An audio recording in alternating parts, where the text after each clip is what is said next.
कर रहे हैं। एक बार फिर हम उनकी जानिब डिप्टी ब्यूरो चीफ शुएब बर्नी हमारे साथ हैं और कामरान मिनास हमारे दोनों नुमाइंदगान हमारे साथ हैं, उनसे बात करते हैं। सबसे पहले आप बताइए कामरान, आप कहाँ मौजूद हैं, यहाँ पर नताइज की क्या सूरत हाल रही और टर्नआउट कैसे देखने में आया था?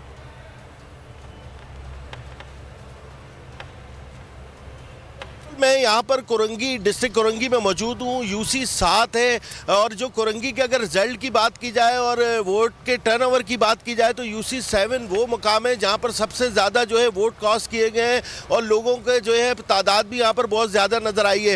ये जो मेरे पीछे कॉलेज मौजूद है इस्माइल टेक्निकल कॉलेज, इसमें जो है पोलिंग का सिलसिला जारी है। अभी वोटों की यहाँ पर गिनती की जा रही है और दीगर जो यहाँ पर मुख्तलिफ जमातों के कारकुनान और उम्मीदवार हैं वो यहाँ पर मौजूद हैं और वो इंतज़ार कर रहे हैं कि रिज़ल्ट क्या आता है। तो रिज़ल्ट का इंतज़ार किया जा रहा है, जबकि दूसरी जानिब बाइकाट किया गया था एमक्यूएम की जानिब से, उनके कारकुनान की जानिब से जो है इस इलाके में रैलियां निकाली जा रही हैं झंडों के हमरा और बाइकाट के नारे लगाए जा रहे हैं। मेरे साथ यहाँ पर वोटर्स भी मौजूद हैं, कारकुनान भी जमातों के मौजूद हैं। मैं उनसे बात करने की कोशिश करता हूँ कि उनका क्या कहना है। तनवीर साहब, जो पोलिंग यहाँ पर हुई है उससे किस हद तक आप लोग मुतमईन हैं और क्या सूरत हाल है गिनती के हवाले से, क्योंकि आप चेयरमैन के लिए खड़े हुए हैं पीर पगारा ग्रुप की तरफ से?